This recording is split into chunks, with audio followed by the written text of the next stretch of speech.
नमस्कार, मी स्वरा. आज तुम्हाला मस्त पोह्यामध्ये बेसन टाकून हा पदार्थ बनवून दाखवणार आहे. हा पदार्थ तुम्ही लहान ते मोठ्यापर्यंत डब्यावर सुद्धा देऊ शकता. शाळेचे दिवस सुरू झालेले आहेत. मुलांना तर आवडीप्रमाणे हा डब्याला नक्की देऊ शकता त्यांच्या. हा पदार्थ करून द्या मुलांना, नक्की आवडीने खातील. डब्यावर सुद्धा आवडीने नेतील आणि मधल्या वेळेस चहासोबत सुद्धा आपण खाऊ शकतो, नाश्त्यामध्ये सुद्धा. आणि करून बघा. आता या ठिकाणी पोहे घेतलेले आहे. 1 ते 1.5 वाटी घ्यायचे पोहे, आवडीप्रमाणे ठेवा. आणि यामध्ये 4 ते 5 चमच मी बेसन पीठ टाकणार आहे. आणि हे पोहे घेताना मी निवडून घेतलेले आहे. आता हे आपल्याला स्वच्छ धुवून पाण्याने धुवून घ्यायचे आहेत. 1 ते 2 पाण्याने स्वच्छ धुवून घेते मी. आणि पोहे धुताना कधी हातावर चोळून घ्यायचं, कारण असं पाणी घाण निघते. त्याच्यामुळे 1 ते 2 पाण्याने स्वच्छ धुवून असे पांढरे होईपर्यंत हे पोहे धुवून घ्यायचे, हातावर चोळून घ्यायचे. आता हे पाणी निथळून घेतलेलं आहे. आता काय करायचं, हे बेसन 3 ते 4 चमचे, आपण 5 चमचे घेतलेले आहेत मी इथे. तर हे मंद आचेवर हे थोडंसं भाजून घ्यायचं पीठ. कसं काय होतं, म्हणजे पीठ छान असं कच्चं राहत नाही. आणि लहान मुलांना देतो तर आपण पोटसुद्धा दुखत नाही.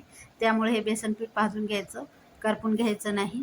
अगदी अर्ध्या मिनटासाठी हे पीठ असं भाजून घेते मी छान. कमी गॅस ठेवायचा आहे, गॅस वाढवायचा नाही. आणि हे बेसन पीठ भाजताना त्यामधून वाससुद्धा येतो. आता हे झालेलं आहे बेसन पीठ. आता काढून घेते मी. आता हे टाकून घ्यायचं पोह्यामध्ये. इथे टाकून घेतलेलं आहे, बेसन पीठ टाकून घेतले, भाजल्या गेलेले आहे छान. आता इथे पाहू शकता, बारीक चिरून एक कांदा घेतलेला आहे.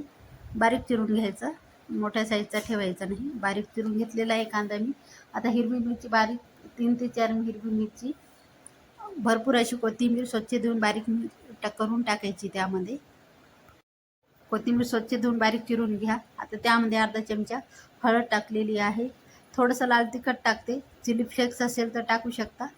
इथे मी लाल तिखटाचा वापर करते. तिखट तुम्हाला मुलांना द्यायचं असेल तर कमी टाका. आता धने जिरे 1 चमचा टाकलेले आहे. अर्धा चमचा टाकायचे, अख्खे टाकायचे धने. कारण काय होतं, दाताखाली आल्यानं मस्त असं चव लागते. आता चवीप्रमाणे मीठ. आता हे छान एकजीव करून घ्यायचं आहे. अगोदर पाणी टाकायचं नाही, हातानेच असं चोळून घ्यायचं, प्रेशर देऊन असं दाबू दाबू असं हे करून घ्यायचं आहे. पाणी टाकायची घाई करायची नाही आणि गरज पण पडत नाही पाणी तेवढं टाकायची. आता लागत थोडंसं पाणी. आता हे करून घेते मी. आता यामध्ये टाकते मी थोडंसं पाणी. अर्ध्या वाटीला कमीच टाकायचं आहे, जास्त पाण्याचा वापर करायचा नाही. तुम्हाला वाटलंच जास्त घट तर थोडंसं 3 ते 4 चमचे टाकू शकता, जास्त थोडं. आता हे मी आता छान एकजीव करून घेते. परत एक वेळेस हातावर चोळून घ्यायचं छान. असा गोळा एकजीव झाला पाहिजे इथपर्यंत असं. हे इथे पाहू शकता, अशा प्रकारे हे करून घ्यायचं आहे. आणि इथे पाहू शकता, अशा प्रकारे परत एक वेळेस दाबून असं प्रेशर एकत्र गोळा करून घ्यायचा. तेव्हा असं एकत्र छान एकजीव झाला पाहिजे. आता हे झालेलं आहे. आता लिंबा एवढा गोळा घ्यायचा हातावर आणि मस्त अशी छोट्या साईजची कटलेट अशी राऊंड आकाराचे बनवून घ्यायचे आहेत. जास्त जाड बनायचे नाही, पातळच ठेवायची, नाही तर आतून थोडंसं कच्चेपणा असतं त्याच्यामुळं. आणि साईजला थोडंसं असे थापून घ्यायचे, राऊंड असे करून घ्यायचे छान. पतल्या साईजचेच करा. हातावर अशी दाबून दाबून असे करून घ्यायचे. ते पहा अशा प्रकारे. आणि पाहिजे त्या आकाराचे तुम्ही बनवू शकता, लहान मोठे कसे पाहिजे. फक्त जाड ठेवायचे नाही, जास्त जाड नाही ठेवायची. असे करून घ्या. आता हे पूर्ण तयार करून घेते मी कटलेट. आता इथे पहा, असे राऊंड करून घेतलेले आहेत. साईजला पण जास्त जाड ठेवलेले नाही. आता इथे पाहू शकता, पूर्ण करून घेतले मी, तयार आहेत. आणि हे आपल्याला फ्राय वगैरे करून घ्यायला जास्त तेलाचा इथे वापर करायचा नाही. 2 ते 3 चमच्यामध्ये खूप झालेले आहे, कारण तेलाचा जास्त वापर करायची गरजसुद्धा पडत नाही याला. आता हे टाकलेलं आहे तेल. आवडीप्रमाणे तुम्ही ठेवलं तरी चालेल. तुम्हाला तळून जास्त तेलामध्ये घ्यायचे असले तरी घेऊ शकता, पण गरजच पडत नाही. अशा प्रकारेच असे फ्राय करून घ्यायचे. आता बसेल तेवढे, हे पॅन थोडासा माझा छोटा आहे त्याच्यामुळे बसेल तेवढे आकाराचे टाकून घ्यायचे यामध्ये. आता हे छान आतली बाजू खालची बाजू अशी तळून घ्यायची. छान क्रिस्पी असे कुरकुरीत असे आपण फ्राय करून घेऊया. आणि घाई करायची नाही टर्न करताना. एखादा मिनिटभर तरी अशी टर्न करून घ्यायची. एखादा मिनिट झालेला आहे. आता हे टर्न करून घेते मी. आणि गॅस मिडियमला ठेवायचा, गॅस वाढवायचा सुद्धा नाही, गरज पण पडत नाही गॅस वाढवायची.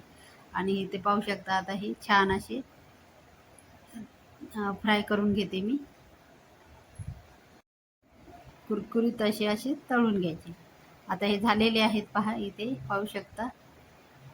इथपर्यंत ब्राऊन कलर येईपर्यंत तळून घ्यायचे. आता हे काढून घेते एका प्लेटमध्ये. तुमच्याकडे झाऱ्या असेल त्याने काढू शकता किंवा चिमट्याने सुद्धा करू शकता. आता हे राहिलेले बाकी अशाच प्रकारे मी हे फ्राय करून घेते. काहीच वेळ लागत नाही हा पदार्थ बनवण्यासाठी. तुम्ही करू शकता मधल्या वेळेत डब्यावर. दिवसभर असे छान राहतात डब्यामध्ये सुद्धा. लहान मोठ्यांना तुम्ही हे हा पदार्थ करून खाऊ घालू शकता. चहासोबत तर खूप छान लागते नाश्त्यामध्ये. आता हे पूर्ण हे झालेले आहेत आणि साईडची सुद्धा छान असे फ्राय करून, साईडची जी साईज असते ते सुद्धा आपल्याला हे फ्राय करून घ्यायची छान. आता हे काढून घेते मी, इथे पाहू शकता. आणि पॅन काय करायचं, थोडंसं असं हलवून घ्यायचं. साईडण्यामध्ये तळल्या जातं. जी साईडची बाजू असते ती कच्ची राहत नाही, अशा प्रकारे. आता हे पूर्ण झालेले आहेत, करून घेतलेले आहेत मी.